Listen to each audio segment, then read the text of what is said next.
অনেকেরই একটা common question, কিভাবে ফাইবার বা আপওয়ার্ক থেকে ক্লায়েন্ট খুঁজে বের করব। আমি পর্যাপ্ত পরিমাণে কাজ জানি, আমি এক্সপার্ট, কিন্তু আমার কোনো কাজ নেই। এই অবস্থায় আমি কিভাবে ক্লায়েন্ট ফাইন্ড আউট করতে পারি? তো আমার প্রিভিয়াস অনেকগুলো ভিডিও আছে, সেগুলো আই বাটনে দিয়ে দিব, এবং আমার চ্যানেলটি আপনি ভিজিট করলে কিভাবে ক্লায়েন্টকে খুঁজে বের করতে হবে সেই টিউটোরিয়ালগুলো আছে, আপনি দেখেই কিন্তু ক্লায়েন্টকে ফাইন্ড আউট করতে পারেন। তো আমি একটা কাজ করতেছিলাম, একটি রিসার্চ করতেছিলাম, সেই রিসার্চ করার মধ্যেই কিন্তু আমি একটা ক্লায়েন্টকে খুঁজে পেয়েছি এবং তাকে আমি কিন্তু মেল সেন্ড করব। তো এই ভিডিওতে আমি দেখাবো কিভাবে আপনি ক্লায়েন্টকে ফাইন্ড আউট করতে পারেন। তো গুগলে আপনি যে কাজটি করেন সেই কাজটির কিওয়ার্ডটা লিখে সার্চ করবেন। যেমন আমি এখান থেকে রিসার্চ করতেছিলাম সোশ্যাল মিডিয়া ম্যানেজার জব। তো এর মধ্যে আমি ভালো কিছু টিপস আপনাদেরকে দিয়ে দিই। তো আমি এখন আপনাদেরকে যেটি দেখাবো, এভাবেই কিন্তু আপনি অনেকগুলো ক্লায়েন্ট খুঁজে বের করতে পারেন। তো আমার main keyword social media manager job, এটা লেখার পর আমি যদি নিচের দিকে আসি, তো এখানে লিঙ্কডইনের কিছু জব দেখাচ্ছে। তো এগুলো আমি স্কিপ করব, কারণ এগুলা বাংলাদেশ থেকে দেখাচ্ছে। তো এগুলো স্কিপ করার পর আপনারা যদি পর্যাপ্ত পরিমাণ স্কিল থাকে, সেক্ষেত্রে কিন্তু আপনারা এগুলোতেও কিন্তু জয়েন করতে পারেন।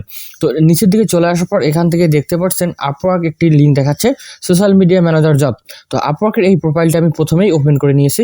তো ওপেন করে নেওয়ার পর এখান থেকে দেখতে পাচ্ছেন digital marketing virtual assistant for social media manager. তো আমি এই জব যে পোস্টটা আছে সেটা ওপেন করে নিলাম। তো ওপেন করার পর দেখতে পাচ্ছেন এখান থেকে কিন্তু আমার কোনো আপওয়ার্ক প্রোফাইল লগ ইন করা নেই। তো আমি যদি নিচের দিকে আসি, আসার পর এই ডেসক্রিপশনটা পুরো ভালোভাবে আমি পড়ে নিয়েছি।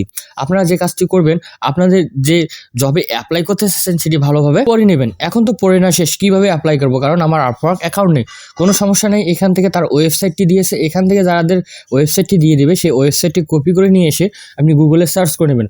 তো তার ওয়েবসাইটটিতে আমি চলে আসার পর নিচের দিকে একদম চলে আসবো, অথবা এখান থেকে দেখতে পাচ্ছেন কন্ট্যাক্ট যে বাটনটি আছে, সে কন্ট্যাক্ট বাটনে ক্লিক করব। তো আমি নিচের দিকে যদি চলে আসি, আসার পর এখান থেকে দেখতে পাচ্ছেন তার Instagram, YouTube, Twitter, Facebook, TikTok, LinkedIn, Pinterest এবং ডিসকর্ড অ্যাকাউন্টও এখান থেকে কিন্তু দেখাচ্ছে। তো এই অ্যাকাউন্টগুলো থেকে যে কোনো একটা মাধ্যমে তাকে আমি ফাইন্ড আউট করে মেসেজ করতে পারি, কিন্তু আমি সব সময় প্রিফার করি ইউটিউবে। কারণ ইউটিউবের যদি আমি ইউটিউব চ্যানেলে তার চলে আসি, আসার পর এখান থেকে দেখতে পাচ্ছেন যে অ্যাবাউট নামে একটা বাটন আছে, সেখানে ক্লিক করে দিলাম। ক্লিক করার পর নিচের দিকে দেখতে পাচ্ছেন ডিটেলস। তো এখান থেকে দেখতে পাচ্ছেন ফর বিজনেস ডিটেলস তিনি প্রোভাইড করছে। এখানে তার কিন্তু ইমেল অ্যাড্রেসটি আছে, এবং আপনাদেরকে আমি দেখিয়েছি যে ইমেলে মেল করলে কীরকম রেসপন্স পাওয়া যায়। এখান থেকে যদি ভিউ ইমেল অ্যাড্রেসে ক্লিক দেই, এবং একটা পপ আপ উইন্ডো চলে আসবে যেটা ক্যাপচা পূরণ করতে বলবো। অবশ্যই আমরা ক্যাপচাটা পূরণ করে দিলে তার ইমেলটা কিন্তু আমরা পেয়ে যাবো। তো এখান থেকে আমি ক্যাপচাটা পূরণ করে দিচ্ছি। ক্যাপচাটা পূরণ করে দেওয়া হয়ে গেলে এরপর আমরা সাবমিট বাটনে ক্লিক করব। সাবমিট বাটনে ক্লিক করার পর দেখতে পাচ্ছেন তার কিন্তু ইমেল অ্যাড্রেস পেয়ে গিয়েছি।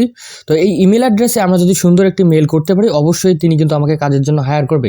এবং আপনারাও যদি সুন্দর এই ইমেলগুলো কালেক্ট করতে পারেন, তাহলে কিন্তু আপনারা অনেক বেশি বেশি কাজ পাবেন এবং বেকার বসে থাকতে হবে না। সো এভাবেই মার্কেটিং করতে থাকুন, এবং অবশ্যই ভিডিওটি ভালো লাগলে চ্যানেলটিকে সাবস্ক্রাইব করে রাখবেন, এবং নেক্সট ভিডিওগুলোতে আমি আরও কিছু টিপস আপনাদের মাঝে শেয়ার করার চেষ্টা করব।